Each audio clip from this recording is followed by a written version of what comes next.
मेरा बार बार एक हंच आता है, वो हंच आता है कि आखिर पाकिस्तान का इलाज क्या हो। हम 3 बार जंग लड़ चुके हैं, 2 बार सर्जिकल स्ट्राइक कर चुके हैं, उसके बाद भी जो पाकिस्तान का जो एक इनहेरेंट टेंडेंसी है वो चेंज नहीं होती।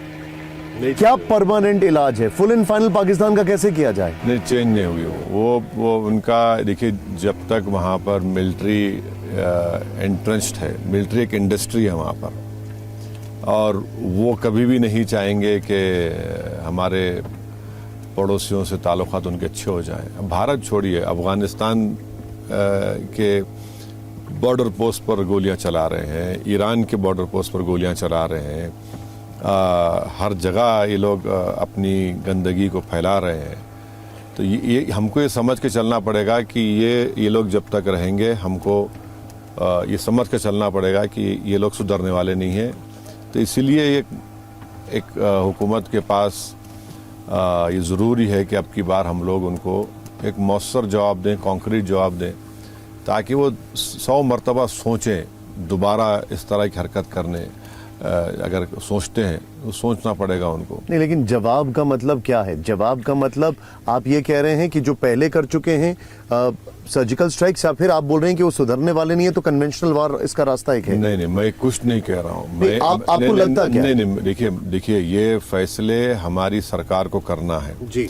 हम अपनी तकलीफ को, उन दूसरे लोगों की तकलीफ को और दूसरे लोगों की जान बचाने के लिए हम अपनी सरकार से, हमारा राइटफुल डिमांड है कि आप जो भी स्टेप लेंगे हम उसकी तायीद करेंगे, मगर होना ये चाहिए कि ये रुके, इस पर रोक टोक लगे। ये तो ऐसा तो नहीं है ना कि आप आएंगे और किसी की जान ले लेंगे।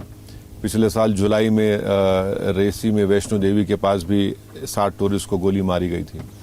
तो ये अब एक लेवल होता है, थ्रेशोल्ड होता है, तो बार बार उसको ये लोग।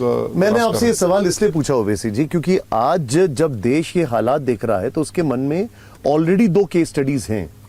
एक केस स्टडीज है एब्सोल्यूट ब्रूटैलिटी जो गाजा में देखी इजराइल की तरफ से, या तो एक केस स्टडी वो है, दूसरी केस स्टडी है जो रशिया और यूक्रेन है, और तीसरा जो हमने सर्जिकल स्ट्राइक किया।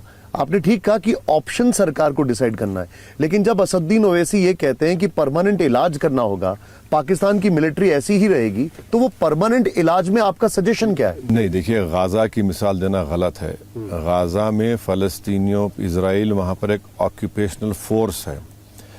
मेरा मानना यह है कि 19वीं सेंचुरी के आगाज़ में 2 देश मज़हब की बुनियाद पर बनाए गए थे, एक इजराइल और एक पाकिस्तान।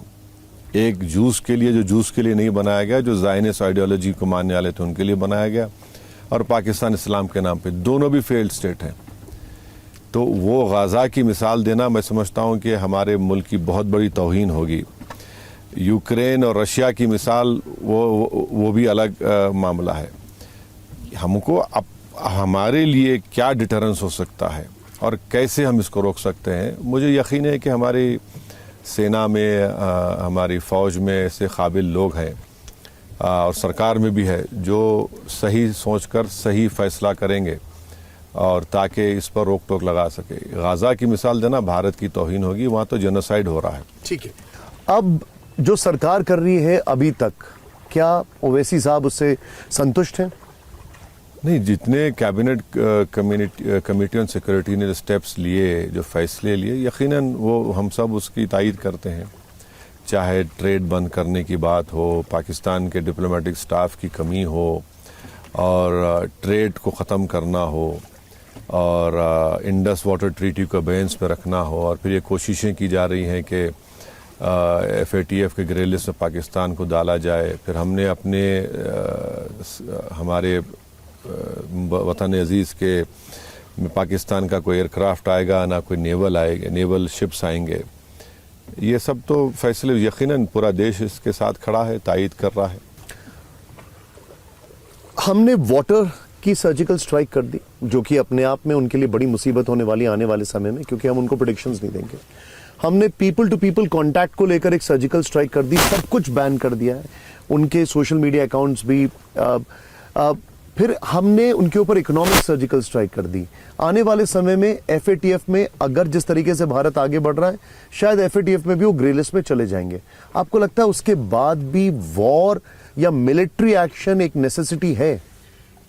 देखिए, मैं यहाँ पर बैठकर कोई सी बात नहीं करूँगा। मैं इतना ही कह सकता हूँ कि हमारी सरकार के पास पूरे अख्तियार है। और एक बात समझिए, भारत के संविधान में आर्टिकल 355 है जो कहता है कि अगर किसी स्टेट में एक्सटर्नल एग्रेशन होता है तो उसको रोकने की जिम्मेदारी केंद्र सरकार पर है। तो अब ये जिम्मेदारी नरेंद्र मोदी की, उनकी सरकार की है और उनको मौसर इक़दाम करने की ज़रूरत है। और वो कैसे होगा, क्या होगा, वो खुद तय करेंगे। आप और हम बैठकर यहाँ पर बोलना आसान होगा, बट जाहिर है वो तय करेंगे। हम इतना ही, हमारा मानना और बोलना यही है कि दोबारा इस तरह के आतंकवादी हमले ना हो। ये जो कंटिन्यूस तरीके से पाकिस्तान भारत को डिस्टेबलाइज करने के लिए बरसों से टेररिस्ट को ट्रेन करके भिजाता है, इसमें रोक लगनी चाहिए, इसका खात्मा होना चाहिए।